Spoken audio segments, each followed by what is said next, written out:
You're watching News Channel 11 in your corner at 6.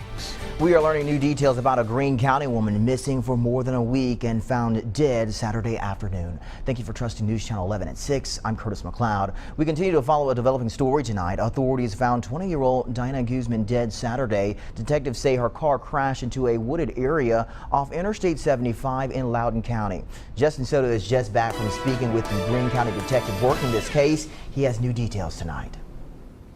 Yeah, tonight we're getting our first look at that crash report. I have it right here, actually. And according to this report, Guzman was not wearing a seatbelt when she lost control of her car around a curve. She then went off the roadway and rolled several times into a heavily wooded area. And Guzman was actually ejected from the car. And actually, a TDOT worker was cleaning debris off the highway when he stumbled on Guzman's wallet. He then alerted police because he recognized her name from news reports. And tonight, Detective Michelle Holt with the Greene County Sheriff's Department says that if it wasn't for that TDOT worker, detectives still might not know what happened to Guzman. It took that TDOT worker connecting the name to the missing person and for him to call. There was no way to see the car from where you were driving down the road, even a helicopter. There's no way to see it. And as you can see, and Detective Holt also told me that Diana's cousin Julio Guzman, who works for Johnson City Police, got with AT&T and mapped out her drive that evening based on where her cell phone pinged. And the last ping was right where Interstate 40 and 75 split, which in combination with the TDOT workers' findings gave detectives and Tennessee Highway Patrol a better idea of where to look. And no word yet on funeral arrangements for Guzman. Justin Soto, News Channel 11 in your corner. All right, thank you, Justin, starting us off tonight. We appreciate you. Happening right now, you're taking a live look at downtown Bristol. Just a few miles down the road, the big NASCAR race is underway after, of course, much delay. And, of course, everyone's still wondering if the rain will, in fact, hold on until the race is over. Thousands of fans turned out for the big race night at Bristol. That was Saturday evening, but wet weather stopped the race. And even earlier today, the rain delayed the start time. Once again, the race was supposed to start around 1 o'clock. In the afternoon. Obviously, that did not happen, and things are underway at this point in time. The big question, though, will the rain hold throughout the duration of this evening? For that answer, we turn to Storm Team 11's Callie Durham. She's standing by in the Storm Center this evening, and she has all the answers for us tonight. Good evening, Callie. Good evening, Curtis. I think I have some good news for the viewers and all those race fans. Most of the rain already passing through our region, and it's clearer skies heading toward tonight. Let's go ahead and take a look at radar, seeing those current conditions. Now, there are a few stray showers still moving through our region. You can actually see a few of those. So there is a little bit of rain near Bristol, but as I zoom out, you can see it's pretty clear skies to the west. So that means most of this rainfall already impacting us here in the Tri-Cities. It's going to start to clear out as we go throughout the rest of tonight. So clear skies overnight going to lead into tomorrow as well. You can see already some breaks in the clouds there as you take a live look at Bristol, and very mild temperatures this evening. 77 the current temperature from the Tri-Cities Airport. Mild conditions continue overnight with those clearing skies, but just how long will the clearer conditions be sticking around? I'll have those details coming up in my full forecast. Curtis? All right, thank you so much, Callie. We'll touch base with you in just a bit. Topping this evening's Crime Watch, a Johnson City man is facing aggravated assault charges after hitting a man with an iron bar. Early Saturday morning, police responded to a vandalism call at the Library nightclub. When they arrived, they found Luis Serrano, the man you see here on your screen, chasing a person with an iron bar. Now, when police approached Serrano, he hit the man he was chasing. Police then arrested Serrano. He's now being held in the Washington County Detention Center on a $50,000 bond.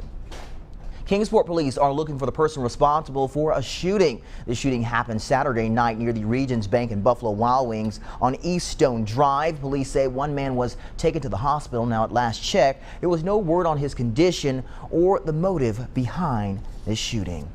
Hawkins County leaders want to reassure the public that while one of their EMS providers is in a financial strain, they are still providing services to people in the county.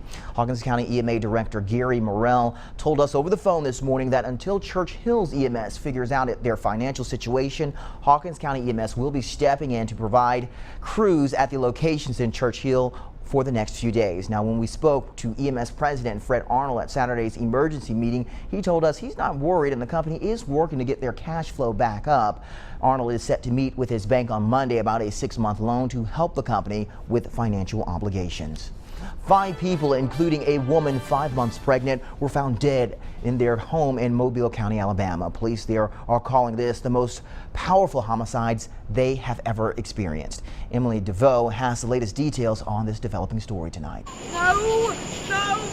It's one of the most horrific homicides authorities say they've ever seen in Mobile County. Total 20-year career as a prosecutor, and I've never seen a scene where there were 5 people that were brutally and viciously murdered. 5 people killed in a home tucked away at the end of this winding dirt road in Citronelle. I don't want to describe, a gruesome scene to the viewers, but it's obviously that there was some type of instrument other than a firearm used on it. Derek Dearman is the man believed to be the killer. I think it's safe to say the suspect knew at least, one person in there. A 911 call sent hours before the murder said Dearman was trespassing. Sometime between midnight and 1 a.m. Dearman turned himself in miles away at a police station in Greene County, Mississippi. Authorities believe he acted alone, but at least one witness has already come forward. There is a witness, and she is being interviewed right now. As with any early investigation, details are slim. We don't know who the victims are, but know one of them was 5 months pregnant, and an infant was recovered alive inside the house. We don't know exactly who the relatives are of the infant right now, and we're working diligently toward that. So, but the infant's safe. The scene will take days to process, but getting closer for the families of the 5 victims will take much longer. In Citronelle, Alabama, Emily DeVoe, News 5. Police in Jacksonville, Florida are looking for a man who abducted a pizza delivery woman at gunpoint. On Saturday night, a man ordered a pizza to an abandoned home. When the pizza driver arrived, the man pulled a gun on the driver, a single mother, and forced her into the trunk of her own delivery car. The man told the delivery driver that he needed the car to drive to Lake City and kill someone.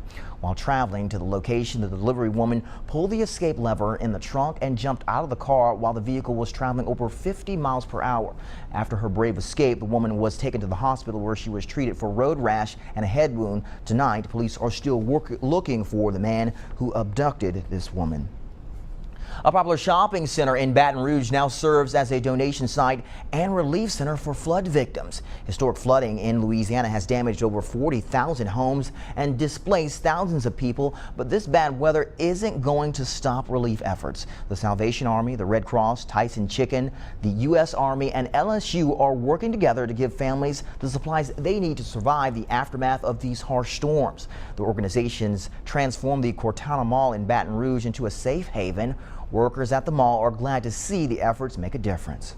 This morning I was handing out food boxes and a lady just broke down crying, and I hugged her and prayed with her and just consoled her, because it's just a lot of overwhelming emotions right now for folks. Now the site will remain open for the rest of the weekend. As people in Louisiana continue to deal with the aftermath of flooding, supplies collected here in our region should be on their way to the Bayou State. Friday morning, Ridgeview Elementary School in Gray organized a supply drive collecting items like food, water, toiletries, and clothing. We are expecting photos to be sent to our newsroom as soon as those supplies arrive. Well, weather has prevented the race from starting on time again and again, but it looks like drivers, of course, are finally back on the track. Now let's head on over to Callie Durham for a look at the weather. She's standing by for what we can expect for the remainder of the night, Callie.